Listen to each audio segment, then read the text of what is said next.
Tole ashamaa akkam jirtu maatii qubee radhaachuu biyya keessas beelas kan jirtan bakka jirtanitti namni siifaa ta'uun jechuudha. Barnoota afaan Oromoo jechoota dubbisuu irra waliin shaakala jechuudha. Namoota dubbisarra jirtaniif ta'ee namoota barreeffamarra jirtaniif dubbisa waliin shaakallaa sagaleewwan tokkoon jechuudha. Jechoota keessatti sagaleewwan jiran adda baasaa shaakalla waan ta'eef sirriitti sagaleewwan yeroo dubbisu sagaleewwan san adda baafachaa jechoota san adda baasaa waliin shaakala waan ta'eef hanga dhumaatti waliin ta'an hordofa sirriitti jedha jechuudha. Akkasuma gara dubbisaa deemuu kiyaan dura namoonni sabiskiraayib godhanii namoonni haaraa taatan sabiskiraayib godhatu maatii ta'a jenna. Akkasuma viidiyoon kun namoota hedduu fayyadu laayikii sheerii godhaan jedha. Har'a dubbisni mata duree keenyaa rakkoon nama barsiisa jedha. Namoonni dubbisarra jirtaniif wanta isinitti barbaadu tokkoffaan jechoota yeroo dubbistan dura sagaleewwan hunduma isaanii jechuudha ijaan ilaala. Dubbisuu keessaniin dura sagalee baasanii dubbisuu keessaniin dura maal gootu ijaan ilaaltu kan nuti hanga dhumaatti ilaaltanii booda maal gootu irra deebitanii dubbistanii sagalee fakkeenyaaf naannoo injifannoo irratti naannoo tokkotti ollaa dheeraa fi gabaabaa isin yaadachiisuudha gabaabaan dubbachiistuu tokko kan qabudha. As bira fakkeenyaaf dheeraan dubbachiistuu lama kan qabudha. Irra butaan immoo haala kanaatiin kan qabu jabaan immoo haala kanaatiin dubbifama lama kan qabu sagalee jabaatiin isin yaadachiisuudhaa fi kanaafuu gabaabaa yeroo dheeressinu jechuudha. Ta'an immoo hudhaadha. Ta'an lama jiraatu turan. Inni dheeraan hojii kan hin jaalanne guyyaa guutuu kan rafu fi karaa irra deemee kan maallaqa kadhatu. Dhiba'aa jechuun maal jechuudha? Koomentii irratti na barreessaa namoonni beektan. Dhiba'aa ture. Fayyaa ta'ee hojjechuu utuu danda'uu waan kadhatuuf nama dhibaa ta'uu isaatiin kan ka'e namoota walii garaagarummaa kun innaa qaba. Waliin naaf keessaa walii jennu laannaa hin qabu jechuudha. Walii hin dandeenye jechuudha. Inni ni irratti jabaata. Inni gabaabaan immoo baay'ee jabaa fi hojii kan jaallatu ture. Kanaafuu isinillee walii hordofaa jechuudha. Hordofatu sagaleewwan adda baasaa deemna jechuudha. Kanaan kan ka'es michoota baay'ee qaba. Inni gabaabaan ganama ka'ee gara hojii yommuu deemu inni dheeraan rafee oolaa. Galgala immoo gara kadhannaa isaatti deema. Gaaf tokko inni gabaabaan gara mana isa dheeraa deeme. Michuu koo rakkoo keetiif dhufee jedheen. Inni dheeraanis burjaa'ee maal barbaaddeeti jedhee isa gaafate. Xaaraan mana kootii bishaan dhangalaasaa na rakkiseera. Dhuftee bakka ani sitti argisiisu akka naaf duuchitu jechuudha. Barbaadeen jedheen. Inni dheeraanis masalaalii hin qabduu jedheen. Qaba jedheen. Egaa masalaalii yoo qabaatte ani maal siif hojjedha? Anis yoo ta'e masalaalii sanatti fayyadameeti si gargaaruu kan danda'u jedheen. Inni gabaabaanis dhugaa jette.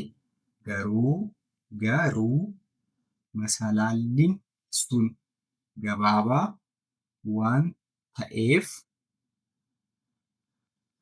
utuu itti fayyadameeyyuu dheeraa fakkaachuu danda'a garuu tartiiba eeggatanii dubbisuudha.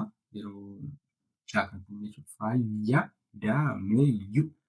Fayyadameeyyuu xaaraa bira ga'uu hin dandeenye jedheen. Inni dheeraan lakki dhiifama si gargaaruu hin danda'u. Na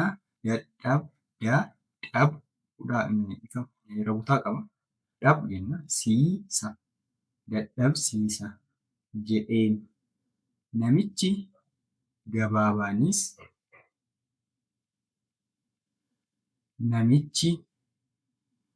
Namichi gabaabaanis sana booda hiriyoota isaa waamee akka isaaf hojjetan godhe. Yeroo biraa namichi dheeraan sun kadhatee dhufee nyaata mana isaa ture yommuu nyaatu baay'ee dhukkubsate. Dhukkubsate jechuudha kan itti aanu. Namni tokkoyyuu gara mana isaa waan hin deemneef dhukkubsachuu isaa eenyuyyuu beekuu hin dandeenye ture. Dhukkubni isaas itti hammaachaa deeme. Gaaf tokko halkan utuu dhiphatuu ollaa isaa waamuu jalqabe. Namichi gabaabaan sagalee dadhabaa kanaan dammaqee yookiin na'e. Mallattoon kun hammattuun yookiin kan ta'u agarsiisa jechuudha. Naa'ee fiigee deeme. Yommuu seenu waan argeen na'e. Namichi dheeraan sun waan jedhu utuu hin eegin ollaa biroo waamuuf fiigee deeme. Ollaa waliinis utuu hin turin ollaa biroo waamuuf fiige. Ollaa waliinis ta'uun gara mana yaalaa geessan. Baasii wal'aansaa isaas waliin ta'uun kaffalaniif. Namichi dheeraan sun waan godhameef hunda hubatee baay'ee qaana'e. Namoota malee jiraachuun ulfaataa ta'uu isaas hubate. Yommuu gara manaatti deebi'u jalqaba namicha gabaabaa sana dhiifama gaafate. Itti fufuudhaan namichi gabaabaan sun namicha dheeraa sana waliin akka hojjetu godhe. Dhiba'ummaa namicha dheeraa sanaa hambisuun salphaa ta'us ta'uu baatus adeemsa yeroo keessa jabaa ta'ee hiriyoota baay'ee horate. Akkuma seenaa kana irraa barannu dhiba'ummaan ofii keenya akka nu miidhuu fi namoota malee jiraachuun akka hin danda'amnedha. As bira irra buutaan jirti. Maafinaa gidduu am jecha booda needha. Amneedha. Danda'amneedha. Ittiin dubbistu akkuma jedhamu namni namaaf qoricha. Kanaafuu barannee maatii fi biyya keenya kan fayyadnu ta'uu qabna. Jennee dubbisni keenya asuma irratti goolabna jechuudha. Xumura jechuudha. Kanaafuu sirriitti nu waliin akka shaakaltan ittiin qaba jechuudha. Kanaafuu tokkoon sagaleewwan yeroo shaakaltan jechuudha. Isin irra deddeebi'atu shaakala. Sagaleewwan adda baasatu shaakala jechuudha. Lammaffaan daddaftanii dubbisuudhaaf haala kamiin shaakaluu qabdu? Deegaa qabattanii jechuudha. Jechuudha barreeffama yeroo dubbistan jechoota yeroo dubbistan deegaa qabadhaa ta'u. Deegaa mee keessatti dubbisa san akka fixxan ofii keessanii deegaa san fooyyessaa deemtu jechuudha. Haala kanaatiin shaakala akkuma seenaa kana irraa barannu dhiba'ummaan ofii keenya akka nu miidhuu fi namoota malee jettanii haala kanatti daddaftanii kana irra caaltanii dubbisuudhaaf jechuudha. Ariitiin dubbisuudhaaf deegaa qabadhaa ta'u fooyyessaa deemaa jechuudha. Fooyyeensi hagam akka jijjiirama argachaa deemtan deegaa isaanii ilaalaa deemtan jechuudha. Kanaafuu itti fufnaa kutaatti anullee dubbisa haala kanaatiin shaakalaatu isiniif hanga dhiisa jechuudha. Kanaafuu jechoota barreessuufis dirqama jechoota san sagalee adda baasuun dirqama waan ta'eefuu dubbisuun sirriitti dubbisa shaakaluu sirriitti barbaachisaadha jechuudha. Barreeffamaafis ta'e dubbisaafis jechoota dubbisuu irratti xiyyeeffachuu qabu baay'inaan jechuudha. Kanaafuu hanga dhumaatti waan hordoftaniif galatoomaa jedha. Chaanaaliin kun akka guddatuuf sabiskiraayib godhaa. Namoonni sabiskiraayib hin goone laayikii godhaa. Namoota hedduuf akka gahu jechuudha. Akkasumallee sheerii godhaa jenna. Kanaafuu namoota gargaarsa addaatiif immoo keessaa namoota barachuu barbaadan galmee jalqabnee jira jechuudha. Amaariffaa kan Oromollee barsiisaa jira jechuudha. Namoonni barachuu dandeessan karaa dhimmoota bilbilaa asirra jiru na dubbisuu dandeessu jedha. Waan dhaggeeffattaniif galatooma bakka jirtanitti nagaa.